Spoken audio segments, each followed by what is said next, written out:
Hello সবাইকে, আসসালামু আলাইকুম। আজকের ভিডিওতে আমরা আলোচনা করব CSS এর ইউনিট নিয়ে। CSS এর ইউনিট বলতে CSS এ অনেক ধরনের ইউনিট রয়েছে, যেমন pixel, percentage, vertical width, vertical width বলতে হচ্ছে view width, view height, RAM এবং হচ্ছে EM। তো আমরা সবকিছু নিয়ে আজকের ভিডিওতে আলোচনা করব এবং প্রতিটা জিনিসের আমরা ইন ডেপথ যাওয়ার ট্রাই করব এবং আমরা যে সামনে প্রজেক্টগুলো করব সেই প্রজেক্টে যাতে আমরা এইসব কিছু ভালোভাবে ইউজ করতে পারি এবং ইন ফিউচার আমরা যখন CSS নিয়ে কাজ করব তখন যাতে আমরা এগুলো নিয়ে কোনো সমস্যার সম্মুখীন না হই, তাই আমি আজকে একদম ইন ডেপথ যাওয়ার ট্রাই করব। এবং এর আগের ভিডিওতে আমরা যা যা আলোচনা করেছি, এর আগের ভিডিও বলতে হচ্ছে যা যা করেছি আর কি, সবগুলো মিলে আমরা সামনে একটা প্রজেক্ট করতে যাচ্ছি, সেই প্রজেক্টটা হয়তো সামনের ভিডিওতে পেতে পারেন। তো ইউনিটের মধ্যে যে বলেছিলাম যে পিক্সেল, পার্সেন্টেজ অনেক কিছু আছে। তো আজকে আমি প্রথমে একটা ডিপ ক্রিয়েট করে নিই। এই ডিপের মধ্যে আমি একটা সার্বজনীন একটা ক্লাস ইউজ করব। আমি এর আগের ভিডিওতে আপনাদের দেখিয়েছিলাম, যেটা হচ্ছে আহ, একটা কমন ক্লাস, যে কমন ক্লাসে সবখানে আমি ইউজ করতে পারি, যেটা আমি বেস্ট প্র্যাকটিসেস যে ভিডিওটা ছিল এর আগে সেটাতে আমি দেখিয়েছিলাম। যেমন আমি একটা ক্লাস নেম নিলাম, যেটার নাম হচ্ছে আইটেম নিলাম। তো আমি এই আইটেমটা মানে হচ্ছে আমার প্রতিটা ডিপ, আমি আজকে যা যা ডিপ ক্রিয়েট করবো সবকিছুতে আমি এই আইটেমটা রাখবো। তো সেই আইটেমটার ক্লাসটা কেমন হতে পারে, আইটেম দিলাম, আইটেম দিয়ে হচ্ছে আমি প্যাডিং দিব হচ্ছে কি 10 পিক্সেল, আর হচ্ছে এটার একটা ব্যাকগ্রাউন্ড কালার দিয়ে দিব হচ্ছে #000, যেটা আমি আপনাদেরকে হেক্সাডেসিমাল কালার বুঝিয়েছিলাম। এটা হচ্ছে একটা ব্ল্যাক এর কালার। সেভ করলাম, এই আমাদের একটা ডিপ পেয়ে গেলাম, যেটার ব্যাকগ্রাউন্ড কালার হচ্ছে ব্ল্যাক কালার। তো এখন এটা ছাড়া হচ্ছে আমরা আরো অনেক, আমি বলেছিলাম প্রতিটা ক্লাসের মধ্যে আমরা অনেক মাল্টিপল ক্লাস ইউজ করতে পারি। শুধু ইউনিক হবে কি আমাদের আইডিটার, বাকি সবকিছু কিন্তু আমরা মাল্টিপল টাইম ইউজ করতে পারি। তো এটা আমি কিসের জন্য ইউজ করছি, এই ডিপটা আমি পিক্সেলকে বোঝানোর জন্য। তো আমি পিক্সেল জন্য আমি এটা পিক্সেল লিখে দিলাম, এটা হচ্ছে একটা ক্লাস নেম পিক্সেল। এখন আমি এই ক্লাসের মধ্যে পিক্সেল দিব, এই পিক্সেলটা ধরলাম। এখন ধরার পর আমি কি করব, এটার একটা উইথ দিয়ে দিব। এখন উইথটা তো মানে ফুল নিয়ে নিলাম, ঠিক আছে না? তো আমি এখন একটা উইথ দিব হচ্ছে কি 50 পিক্সেল। সেভ করলাম। এখন দেখতে পাচ্ছেন জাস্ট এটা 50 পিক্সেল জায়গা নিল। আচ্ছা, তো পিক্সেলের কাজটা হচ্ছে এমন যে আপনি যত বড়ই ব্রাউজারে যান, যত ছোটই ব্রাউজারে যান, আপনার এটা মানে 50 পিক্সেল যেটা বলে দিয়েছেন এতটুকুই নিবে। তো দেখেন, আমি যখন একটু বড় করব, কোনো মানে চেঞ্জ নেই এখানে, বরাবর যেরকম দিয়েছি সেরকম আছে। আরো বড় করলেও সেম, একদম ছোট করে ফেললেও সেম। আচ্ছা, তো এখন আমি এখানে রাখলাম এতটুকু। এবার আমি আরেকটা ডিপ নিব আমার, এটাকে কপি করলাম, যেখানে আমার আইটেম ক্লাসটা থাকবে, এবং আমার এই পিক্সেলের জায়গায় আমি এটা দিব হচ্ছে কি পার্সেন্টেজ। পার্সেন্টেজ, এই পার্সেন্টেজ যে ক্লাসটা আছে সেটাকে আমি এখানে নিয়ে যাব। ডট দিয়ে আমি পার্সেন্টেজ ক্লাসটাকে ধরলাম। ধরে এবার আমি উইথ দিব হচ্ছে কি, এর আগে এটাতে দিয়েছিলাম কি 50 পিক্সেল, আমি এটাতে দিব হচ্ছে 50%। এখন পার্সেন্ট কি সেটা আমি এখন বোঝাচ্ছি। সেভ করলাম, দেখতে পাচ্ছেন এটা কিন্তু মানে 50% জায়গা নিল কি আমার পুরো স্ক্রিনের। আচ্ছা, এখানে যে বোঝার জন্য এটা এবং এটা আলাদা বোঝানোর জন্য আমি একটা মার্জিন দিয়ে দিই এখানে আইটেমের মধ্যে আর কি। মার্জিন 2 পিক্সেল আমি একটা মার্জিন দিয়ে দিলাম। সেভ করলাম, এখন যে মার্জিন আছে সেটা বোঝা যাচ্ছে। আচ্ছা, এখন আপনাদেরকে আমি CSS এর বক্স মডেলের মধ্যে এখন একটু বক্স মডেলে যাই। এর আগে বক্স মডেলে যেটা বুঝিয়েছিলাম, সেখানে কিন্তু আমি আপনাদেরকে জাস্ট বক্স এবং বর্ডার বক্সটা বুঝিয়েছি। তো এখানে দেখেন আমাদের এইখানে কিন্তু একটা এক্সট্রা জায়গা নিচ্ছে। মানে ওরা কিছু মানে আমাদের HTML এর মধ্যে কিন্তু প্রতিটা এলিমেন্টে কিছু ডিফল্ট জায়গা নিয়ে থাকে, যেটা হচ্ছে মার্জিন নিয়ে নিচ্ছি এখানে। তো আমি এখানে কি করব, সরি মার্জিন 0 দিব, আর হচ্ছে এখানে আমি প্যাডিং দিয়ে দিব কত, 0। সেভ করব। এখন দেখতে পাচ্ছেন এটা কিন্তু একদম লেগে লেগে আসছে। মানে হচ্ছে আপনারা সবসময় এই স্টারের মধ্যে হচ্ছে বক্স এবং বর্ডার বক্সটাও দিয়ে নিবেন এবং মার্জিন 0 প্যাডিং 0 এটাও দিয়ে দিবেন। তাহলে এটা নতুন একটা জিনিস শিখলেন, অথবা আমি বক্স এবং বর্ডার বক্সে বলতে ভুলে গিয়েছি, হতে পারে। আচ্ছা, তো এখন আবার পার্সেন্টেজে চলে আসি। পার্সেন্টেজ দেখতে পাচ্ছেন এটা 50% জায়গা নিচ্ছে। যখন আমি ব্রাউজারটা বড় করলাম তখন দেখা গেল কি আমার পিক্সেলের কোনো মানে চেঞ্জ হয়নি। বাট আমার এখন যখন আমি ব্রাউজারটা বড় করব তখন পিক্সেলটাও চেঞ্জ হবে না। বাট আমার এই পার্সেন্টেজ যেটা, সেটা উইথ নিবে কিসের উপর ভিত্তি করে, আমার এই পুরা মানে প্যারেন্ট ডিপ যেটা, এখন তো প্যারেন্ট ডিপ কোনটা আমাদের, এই প্যারেন্ট, এটার প্যারেন্ট কি, এটার প্যারেন্ট হচ্ছে বডিটা। এটার প্যারেন্টও বডি, এটার প্যারেন্টও বডি। বাট আমি যদি এটার উপর যদি আরেকটা ডিপ রাখতাম তখন প্যারেন্ট হয়ে যেত ওইটা। আচ্ছা, এখন প্যারেন্ট ডিপের উপর ভিত্তি করে কি 50 পিক্সেল নিচ্ছে। যেমন যেমন দেখেন, আমি যখন এটাতে একটু বড় করব, হ্যাঁ এটা কিন্তু উইথটা কিন্তু 50%ই রাখছে। মানে হচ্ছে আমার এই ব্রাউজারে যতটুকু উইথ আছে তার 50% নিয়ে নিচ্ছে। আচ্ছা, তো এখন আমি এখানে গেলাম। এখন আপনাদেরকে পার্সেন্টেজটা আরো একটু ক্লিয়ার ভাবে বোঝানোর জন্য আমি এখানে একটা ডিপ নেই। যে ডিপটা হচ্ছে ডিপের ভিতর থাকবে হচ্ছে আমার এই পার্সেন্টেজটা। আচ্ছা, এখন যদি সেভ করি, দেখতে পাচ্ছেন ঠিক আগের মতো রয়ে গিয়েছে, কারণ হচ্ছে আমার এখানে যে ডিপটা দিয়েছে সেটা কোনো আমি কিছু দিয়ে দিইনি। আচ্ছা, এবার এখানে একটা ক্লাস নেম নিব, ক্লাস নেম নিয়ে এখানে দিব হচ্ছে প্যারেন্ট। প্যারেন্ট কেন দেখেন, এটার ভিতর যেহেতু এটা আছে তাহলে এটা চাইল্ড আর এটা হচ্ছে প্যারেন্ট, ঠিক আছে না? বাট আমাদের এগুলোর কিন্তু প্যারেন্ট কোনটা, বডি। S2 এর প্যারেন্ট বডি, মানে হচ্ছে যেটা এর উপরের ডিপটা অথবা এর উপরের এলিমেন্ট যেটা থাকবে সেটা হচ্ছে ওদের প্যারেন্ট, আর এর ভিতর যা থাকবে সেটা হচ্ছে চাইল্ড। এখন আপনাকে প্যারেন্ট চাইল্ড একটু ভালোভাবে বোঝায়, কারণ সামনে আমরা যখন প্রজেক্ট করতে যাবো তখন আরো বেশি লাগবে। এটা হচ্ছে প্যারেন্ট, প্যারেন্টের চাইল্ড হচ্ছে এটা। আবার এটা এটা কিন্তু চাইল্ড বলে এটা সারা জীবন চাইল্ড থাকবে এরকম না, এটা কিন্তু আবার প্যারেন্ট হতে পারে। যেমন এই ডিপটার ভিতর যখন আমি আরেকটা ডিপ নিব, এটা হয়ে গেল কি, এখন প্যারেন্ট কোনটার প্যারেন্ট, এটার প্যারেন্ট। বাট এটা চাইল্ড হয়ে গেল কিন্তু শুধু এটারও চাইল্ড, বাট এটা হচ্ছে অনেক নেস্টেড চাইল্ড, এগুলো বোঝার দরকার নেই এখন। আচ্ছা, জাস্ট এখন বুঝালাম আপনাদেরকে। আচ্ছা, এখানে আমি প্যারেন্ট একটা ক্লাস নেম দিয়ে দিয়েছি, ঠিক আছে। এখন আমি একটা কাজ করব, আমি আপনাদেরকে পার্সেন্টেজটা একটু ভালোভাবে বোঝানোর জন্য এখানে আইটেমের উপর আমি প্যারেন্টটা নিয়ে নিই, ডট প্যারেন্ট, প্যারেন্টটা নিয়ে নিলাম। এটার আমি উইথ দিব হচ্ছে একদম ফিক্সড উইথ দিয়ে দিচ্ছি, যেটা আমি দেখিয়েছিলাম যে পিক্সেল দিলে চেঞ্জ হয় না, আমি 500 পিক্সেল দিয়ে দিলাম, সেভ করলাম।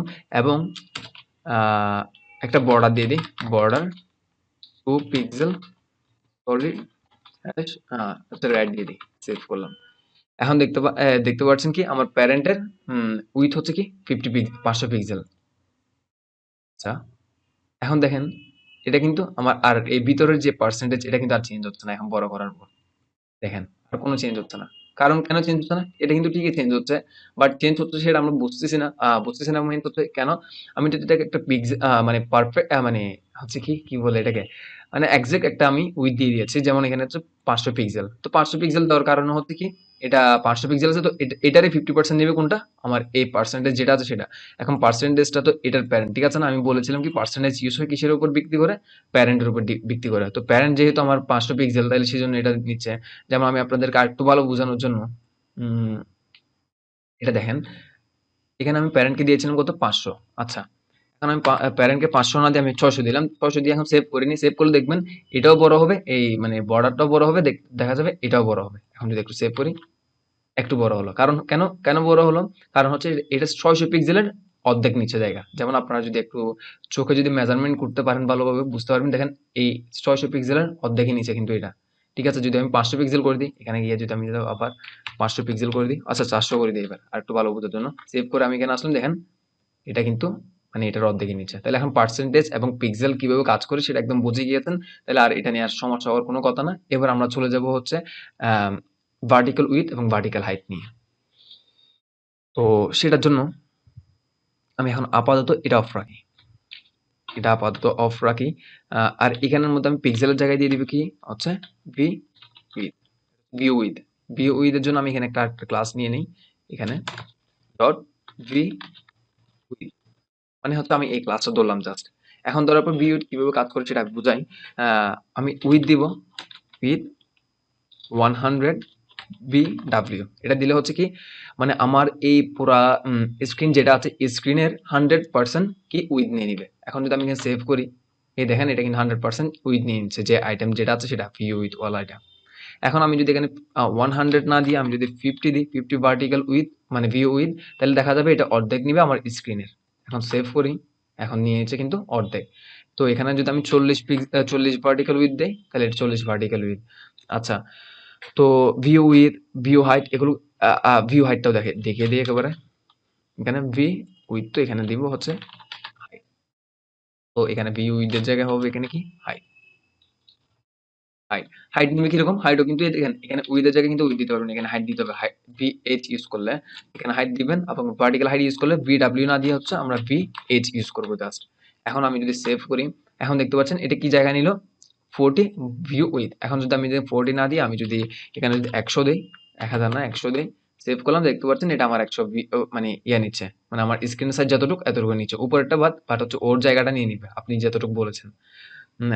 যদি আমি হাইটটা একটু উপরে তুলি তাহলে বুঝতে পারবেন। সেভ করি, আচ্ছা এটা দেখেন এখানে উপরে যে একটু জায়গা নিয়ে নিল সেটা কিন্তু আবার নিচে দেখাচ্ছে, দেখেন একটু উপর। আচ্ছা, তো ভার্টিক্যাল উইথ, ভিউ উইথ এবং ভিউ হাইটের মানে ইয়াটা বুঝতে পারলেন আপনারা। তো ভিউ উইথ এবং ভিউ হাইট মানে ইউজ হয় কিসের উপর ভিত্তি করে? আমার এই পুরোটা মানে এই পুরো স্ক্রিনে যেটা দেখা যাচ্ছে সেটার উপর। আমি দেখেন যদি এখন যদি স্ক্রিনটা একটু বড় করি, তাও কিন্তু দেখেন এটা এভাবে থাকবে। যেমন আচ্ছা, উইথটা উপরে তুলে দিই, তাহলে বুঝতে সহজ হবে, উপরে দেখা যাবে। আচ্ছা, তো দেখেন এটা আমি উইথটাই দিয়েছিলাম কি 40 ভিউ উইথ। আচ্ছা, 40 না দিয়ে 50 দিয়ে আরো ভালোভাবে বুঝতে পারবেন, অর্ধেক অর্ধেক দেখা নিবে। দেখেন 50 ভিউ উইথ, আমার স্ক্রিন বড় করছি, এটা 50% নিয়ে নিচ্ছে। দেখতে পাচ্ছেন? এটা হচ্ছে স্ক্রিনের উপর ডিপেন্ড করে। তো এখানে কিন্তু কোনো প্যারেন্ট ডিপের উপর কোনো কিছু ডিপেন্ড করে না। তাও আমি আপনাদের আরেকটু ভালোভাবে বোঝানোর জন্য আমি এটা আবার কমেন্ট আউট করি। কমেন্ট আউট করে দেখেন আমার যে প্যারেন্টটা ছিল সেটা আমি এটা অফ করে রাখি, কমেন্ট করে রাখি। তাহলে আমি কোডটা কাজ করবে না। এখন ভিউ উইথ যেটা আছে সেটাকে আমি এখানে নিয়ে গেলাম। তাহলে এখন যদি প্যারেন্টের উপর ভিত্তি করে যদি কাজ হতো তাহলে বোঝা যেত কি আমার প্যারেন্ট কত দিয়েছিলাম আমি প্যারেন্টে 400 পিক্সেল। তাহলে 400 পিক্সেলের 50% ইউজ হতো। বাট এখানে এরকম হবে না। এখানে হবে কিরকম? কিসের উপর ভিত্তি করে? আমার ব্রাউজারের উপর ভিত্তি করে। এখন যদি সেভ করি এখানে, আচ্ছা এটা নিচে নিচে নিয়ে গেলাম, এটা উপরে তুলে দিই। আচ্ছা, এটা নামাই দিই, মানে হচ্ছে এটা উপরে রাখতেছি বোঝার জন্য আপনাদের। দেখেন এটা কিন্তু যত এটা 400 পিক্সেল আছে, মানে আমার বর্ডারটা মানে প্যারেন্টটা 400 পিক্সেল আছে। বাট আমার প্যারেন্টটার উপর কোনো ডিপেন্ড করবে না। এটা ডিপেন্ড করবে কিসের উপর? দেখেন এটার বাইরেও চলে যাচ্ছে, কারণ হচ্ছে কি এটা আমার স্ক্রিনের উপর ডিপেন্ড করতেছে। তাহলে আপনার ভার্টিক্যাল উইথ ভিউ হাইট এগুলো সবকিছু বুঝে গিয়েছেন। আশা করি আর কোনো সমস্যা হবে না এটা নিয়েও। এবার আমরা চলে যেতে পারি র্যাম এবং ইএম এর উপর। এখন র্যাম এবং ইএম বোঝানোর জন্য আমরা এটা আপাতত এখন অফ করে রাখি। সবকিছু অফ করার জন্য আমি একেবারে মুছে দিই। আর এখানে হচ্ছে আমি সব মুছে দিই। আশা করি আপনারা বুঝতে পেরেছেন। যদি এর আগের কনসেপ্টটা যদি না বুঝে থাকেন আমাকে কমেন্টে জানাবেন, আমি আপনাদেরকে নিশ্চয়ই আরো ভালোভাবে বোঝানোর ট্রাই করব। আর না বুঝলে বুঝার কথা যদি, আর কারণ সামনে আরো প্রজেক্ট যখন আসবে, প্রজেক্টে যখন আমরা সবসময় এগুলো ইউজ করব তখন আপনারা ভালোভাবে বুঝতে পারবেন। এবার আমরা র্যাম এবং ইএম নিয়ে চলে যাই। এখন একটা ডিপ নিলাম, ভুল করে ফেলছি আমি, এখানে আইটেমটা রাখি দিই, বাকি সবগুলো কাটবো। আইটেমটা রেখে দেই, এগুলো মুছে দিই। ডিপ, আমি এখানে একটা ক্লাস নেম দিব হচ্ছে আইটেম। এখন সেভ করলাম, দেখেন আমার আইটেমটা আবার চলে আসলো। আচ্ছা, তো এখন আমি কি করবো? আমি বলেছিলাম আপনাদেরকে র্যাম এবং ইএম নিয়ে বোঝাবো। এখন এটা হচ্ছে র্যাম, আর একটা নিব, এটা হচ্ছে ইএম। ইএম সেভ করলাম, তাহলে উপরটা র্যাম আর এটা হচ্ছে ইএম। আচ্ছা, একটু বোঝার জন্য এখানে লিখে দিই র্যাম ইএম। আর আইটেমের এখানে যেহেতু ব্যাকগ্রাউন্ড কালার দিতে হবে আমাদের দেখার জন্য আর কি, কালারটা বোঝা যাওয়ার জন্য হ্যাশ এফ এফ এফ মানে হচ্ছে হোয়াইট কালার একটা কালার দিয়ে দিয়েছি। আচ্ছা, এটা হচ্ছে র্যাম এবং এটা হচ্ছে ইএম। আচ্ছা, তো র্যাম এবং ইএম এটা কি জিনিস? র্যাম ডিপেন্ড করে হচ্ছে র্যাম, আমি বলি যদি এখন ডট আর ইএম র্যাম কোড ধরলাম, আর এখানে ইএম কোড ধরে নিলাম ইএম। আচ্ছা, আমি র্যাম যদি এখন দিই ফন্ট সাইজ, দিব কি 1 আর ইএম। সেভ করার পর দেখতে পাবেন, এখনো সেভ করিনি আমি, সেভ করলে দেখতে পাবেন এটা কোনো চেঞ্জ হচ্ছে না। সেভ করলাম, এটা কোনো চেঞ্জ হচ্ছে না। কারণ হচ্ছে র্যাম সমান হচ্ছে 16 পিক্সেল। 16 পিক্সেল কেন বলছি? 16 পিক্সেল কিন্তু এটা একদম না, মানে 16 পিক্সেল মানে হচ্ছে এটা আমাদের রুট ফোল্ডারের যে সাইজটা থাকবে, ফন্টের সাইজ, ওটার সমান হচ্ছে 1 র্যাম। এখন আমাদের বাই ডিফল্ট আমাদের HTML এর মধ্যে রুটের মধ্যে হচ্ছে ফন্ট সাইজ থাকে হচ্ছে 16 পিক্সেল। তাই এটা আমাদের দেখেন এখানে আমরা কোনো ফন্ট সাইজ ইউজ না করলেও কিন্তু এটা দেখাচ্ছিল, তাই না? যেমন আমি এটা ইউজ করি নাই, তখনও কিন্তু এটা সেভ করলাম, সেম দেখাচ্ছে 16 পিক্সেল সব। 16 পিক্সেল দেখার কারণ হচ্ছে এটা আমাদের রুট ফোল্ডারের যে ফন্ট সাইজটা থাকে সেটার উপর ডিপেন্ড করে। আচ্ছা, ইএম, ইএমটা ডিপেন্ড করে কিসের উপর? ইএমটা ডিপেন্ড করে হচ্ছে আপনার প্যারেন্ট ডিপ যেটা আছে সেটার উপর, প্যারেন্ট ডিপের যে ফন্ট সাইজটা ইউজ করা হচ্ছে সেটার উপর। আচ্ছা, এখন যদি আমি এখানেও যদি আমি ফন্ট সাইজ যদি আমি এখানে ইউজ করি 1 ইএম, সেভ করলাম, কোনো চেঞ্জ নেই। কোনো চেঞ্জ নেই, কারণ কেন কি? কারণ হচ্ছে আমাদের এটার প্যারেন্ট ডিপ কোনটা? এটার প্যারেন্ট ডিপ কিন্তু হচ্ছে ডিপ মানে বডিটা। তো আমাদের বডিতে বাই ডিফল্ট বলেছিলাম কি 16 পিক্সেল থাকে। আচ্ছা, তো এখন আমি আপনাদেরকে র্যাম এবং ইএমটা আরো ভালোভাবে বোঝানোর জন্য এখন দেখেন, আচ্ছা 16 পিক্সেল, তো আমি যখন এখানে 2 র্যাম দিয়ে দিব, সেভ করলাম, দেখেন 32 পিক্সেল হয়ে গেল। কারণ কেন? 1 র্যাম সমান বলেছিলাম রুটে যত থাকে সেটা, রুটে এখন আছে কত? 16 পিক্সেল। তো 16 সাথে 2 গুণ করলে কি 32 হয়। তো আমি যদি এখানে 3 দেই, তাহলে 3 দিয়ে মানে 16 এর সাথে 3 গুণ করে যত তত ইউজ হচ্ছে। আচ্ছা, এখন আমি আবার ব্যাক আসলাম 1 এ। তো সেম আমার ইএমও সেম কাজ করে কি আমার প্যারেন্টে, এটা কিন্তু আবার রুটের সাথে না, এটা প্যারেন্টে। প্যারেন্টে যখন 2 ইউজ করলাম, এখন দেখেন আগের মতো মানে 32। কেন? আমার রুট প্যারেন্টটাও হচ্ছে এখন রুট হয়ে গেল সেজন্য। তো এখন আমি আপনাদেরকে ইএমটা একটু ইএম এবং র্যামকে আরো একটু ভালো বোঝানোর জন্য আমি এখানে একটা প্যারেন্ট ডিপ নিয়ে নিই, যেটা হচ্ছে প্যারেন্ট ডিপের মধ্যে আমি ইএমটাকে ঢুকিয়ে দিলাম। এখন আমার এখানে একটা প্যারেন্ট ডিপের মধ্যে আমি ক্লাস নেম হচ্ছে প্যারেন্ট দিলাম। আচ্ছা প্যারেন্ট, এখন আমি এখানে প্যারেন্ট ডিপটা ধরে নিই, এখানে প্যারেন্ট ডিপটা ধরে নিই ডট প্যারেন্ট। এখন দেখেন আমি বলেছিলাম কি আমার ইএমটা কাজ করে কিসের উপর, আমার প্যারেন্টের যে ফন্ট সাইজ থাকবে সেটার উপর ডিপেন্ড করে।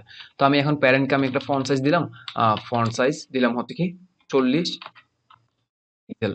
তাহলে এখন 2em সমান কি হবে, এখন 2em এখানে 2 র্যাম সমান হচ্ছে 16 দুগুণে 32 হচ্ছে, বাট 16 দুগুণে 32 হবে, বাট em এর সময় যখন আমি 40 পিক্সেল ইউজ করব, 40 পিক্সেলের সাথে কিন্তু কি হবে 2 এর গুণ হবে এখানে, বাট আমার র্যামের সময় কিন্তু কিছু চেঞ্জ হচ্ছে না। এখন যদি একটু সেভ করি তাহলে বুঝতে পারবেন ভালোভাবে। যেমন দেখেন এখানে 32 পিক্সেল ইউজ হচ্ছে, মানে কেন 2 র্যাম সমান হচ্ছে 16 এর 32, মানে রুটে যেটা সাথে যেটা থাকে সেটার সাথে ডিপেন্ড করতেছে, আর ইএমটা ডিপেন্ড করতেছে হচ্ছে আমার প্যারেন্টে যেটা আছে সেটার সাথে। তো আমার প্যারেন্টে যেটা সেটার সাথে 2 দ্বারা গুণ করব। এখন দেখেন 32 পিক্সেল। আমি যদি এটা 40-এর জায়গায় যদি আমি এখন 10 দিয়ে দিই, সেভ করি, সরি 100 দিয়ে দিলাম আমি, 10 দিই, সেভ করি, দেখতে পাচ্ছেন আমার র্যামের সাথে ছোট। কেন ছোট, যেমন হচ্ছে র্যামটা কাজ করতে কি 16 এর সাথে, মানে রুটে যেটা থাকে সেটার উপর। তো আমি চাইলে রুটেরটা যখন চেঞ্জ করবো আমার এই র্যামটা চেঞ্জ হবে। তো আমি রুটেরটা চেঞ্জ করে কিভাবে কাজ করতে সবকিছু আমরা দেখাবো আস্তে আস্তে প্রজেক্টে যখন যাবো তখন। তো এইভাবে আস্তে আস্তে আপনারা সবকিছু বুঝতে পারবেন। এখন আপাতত যতটুকু বুঝছেন ততটুকুই এনাফ, যে আমার র্যামটা কাজ করে কিসের উপর, র্যামটা কাজ করে হচ্ছে আমার রুটে যেটা থাকবে সেটার উপর, ইএমটা কাজ করে কিসের উপর, আমার প্যারেন্টে যেটা থাকবে সেটার উপর, এবং আমাদের ভার্টিক্যাল হাইট এবং ভার্টিক্যাল উইথ এটাই ডিপেন্ড করে হচ্ছে কিসের উপর, স্ক্রিনের উপর। পিক্সেল ডিপেন্ড করে কিসের উপর, পিক্সেল ডিপেন্ড করে হচ্ছে ওটা পিক্সেল, ওটা হচ্ছে মানে একদম পারফেক্টলি দেখে যাবে, ওটার কোনো চেঞ্জ নেই। এবং পার্সেন্টেজ ডিপেন্ড করে হচ্ছে আমার প্যারেন্টের যে ডিপটা আছে সেটার উপর। তো এগুলো এখন আপনাদের হয়তো মানে সবকিছু মুখস্থ করাটা অনেক বেশি টাফ হয়ে যাবে। আমি বলবো না আপনারা মুখস্থ করে রাখেন, আমি বলবো হচ্ছে আপনারা আস্তে আস্তে আমার এই একটার পর একটা দেখতে দেখতে যান, সিকোয়েন্স অনুযায়ী যান, একদম শেষের দিকে গিয়ে বুঝতে পারবেন যে আপনি সবকিছু জানেন। তো দেখা হচ্ছে নেক্সট কোনো একটা ভিডিওতে। আচ্ছা আপনাদের কাছে একটা রিকোয়েস্ট, আপনারা আমার চ্যানেলটা সাবস্ক্রাইব করে নেবেন। ধন্যবাদ। আসসালামু আলাইকুম।